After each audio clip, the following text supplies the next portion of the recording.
When we're young, I feel like we are our truest selves because most people don't really want to tell a kid what to think or what to feel unless it's a behavioral thing. I think we're our truest selves because you could tell an adult you want to be anything and they'll say, you can do it. Go for it. You could tell your parents you want to be an astronaut, a professional athlete. You could tell them you want to be, president of the world. And they'll say, go for it. But as you get older, more and more people tell you to be realistic. And I hate that phrase. Because when has being realistic gotten anyone anywhere? Well, anyone, notable anyway.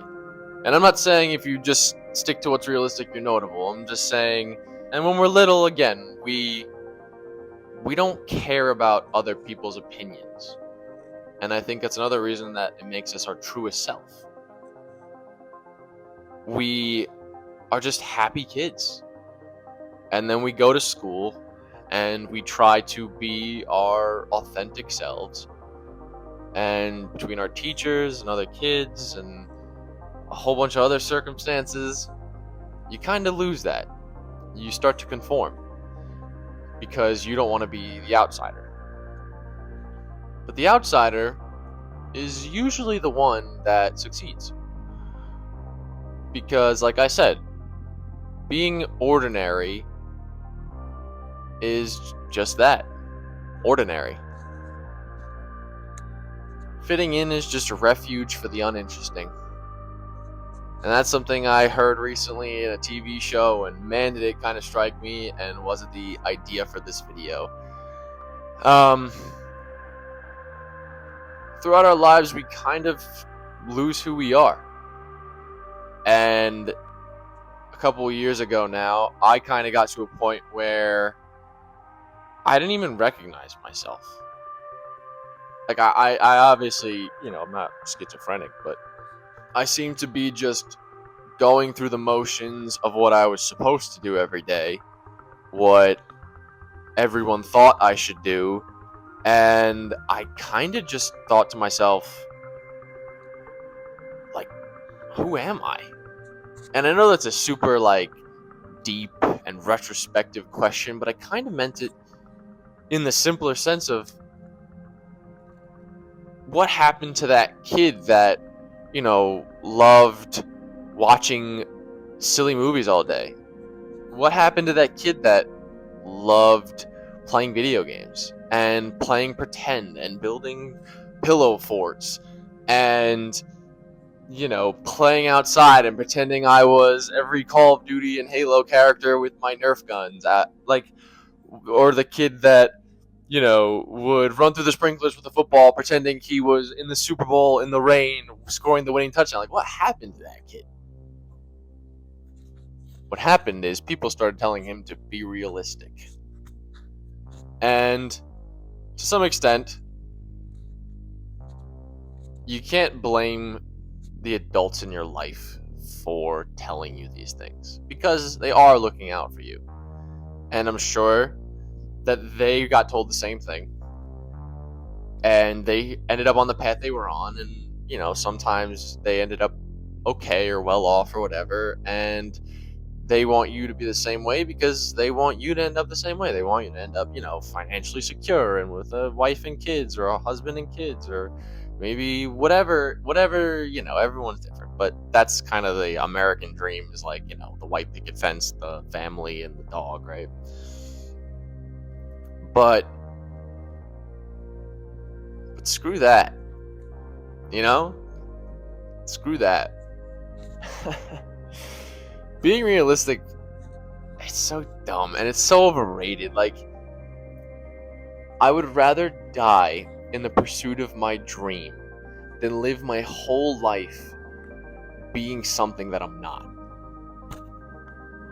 And what is life if not chasing your dreams? Now, are all of your dreams going to come true? Maybe not. But that doesn't mean you shouldn't chase them. That doesn't mean, you should forget about them. I think the first step in that is remembering who you are, because a lot of time you ask people like, what do you want to do? Like, what do you want to do with your life? And most of the time you get like, I don't even know. Like, I want to. The typical answer is like, I want to get married, have kids, retire young, and travel. And that's fine if that's what you want to do, go for it. But I am not one of those people. That's kind of why I'm making these videos. That's why I'm trying every avenue I can to use my creative outlet to be something more, because the thought of that scares the daylights out of me. And I think the first part in that is remembering who you were before the world kind of beat you down. Remembering, all those outlandish things you wanted to be. Like when I was a kid, like I said, I wanted to be a football player. I wanted to be a veterinarian. But I found out that I'm allergic to animals, so I wouldn't recommend doing anything that puts you into danger. Well, I mean, maybe, but I think there's a reasonable amount of danger. I think if your whole career revolves around something that could potentially kill you, maybe not. Except for like law enforcement and the military, who I have the utmost respect for. I think you guys don't get nearly enough credit as you deserve.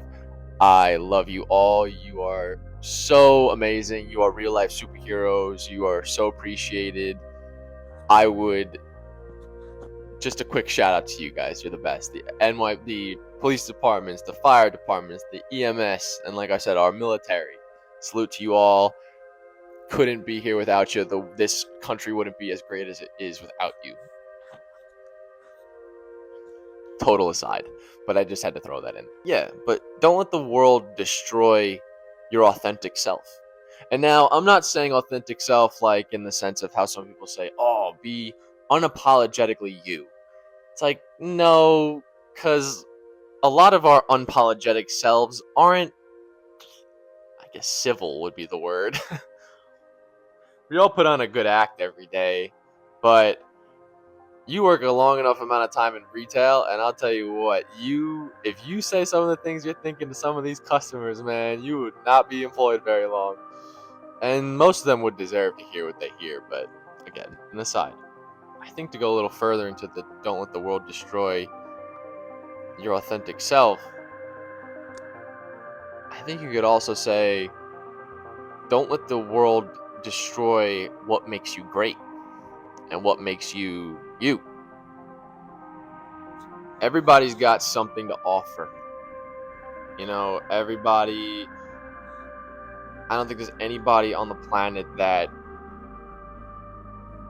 is the way they are, even if they're bad. I don't think they were born that way. I don't think people are necessarily bad. I think the world makes them that way. I think, outside influences or whatever. But I guess don't let the world destroy what makes you great. What makes you you. Because what I found is that when I kind of found my way back to that kid again, that, the kid, the pillow fort, late Halo night, firefly catching kid, I found that creative spark again. I found that light again, that happiness again. And that was one of the best feelings ever. Because being an adult, and because growing up stinks. It really does. I mean, you think of your whole childhood, oh, won't it be great to grow up? And then you grow up and you're like, man, I'd give everything I had to go back and just be a kid for one more day. And even that, right? Like, I was talking to my mom about this, and I was saying, like, I would give, I don't even remember, I think I said like $1,000 to just go back and be a kid in the summer for a day, because the summertime as a kid was the best. I mean, no school, you don't have to worry about what you were going to do for the next week. It was just like right there in the present moment fun. And I said, like, oh, I'd give $1,000 to do that. And then I was thinking about it, and I was like, yeah, I'd enjoy it, but I'd spend the whole day thinking about how I had to go back tomorrow. And I think that kind of explains being an adult perfectly. I think what made being a kid so great was the fact that you didn't care about tomorrow. It was like, yeah, it'll come, but I'm here now. But then you start to grow up and people tell you, what are you going to do when you get older? Where are you going to go to college? When are you going to get married? They kind of keep telling you all this stuff that's going to happen in the future, and eventually all you can think about is the future and how much you miss the past, because the past was a lot less anxious than the future is. And I think we all got something in us worth telling. We all got a story, and I think we can all benefit from each other's stories. The title of this video is supposed to be, Don't Let the World Destroy What Makes You Great.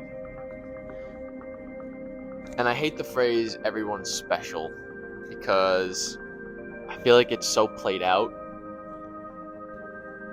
So I'm trying to think of a different way to phrase it. And I think part of it too was the belief, right? When you were a kid, nobody told you couldn't do it, so you didn't think it was impossible.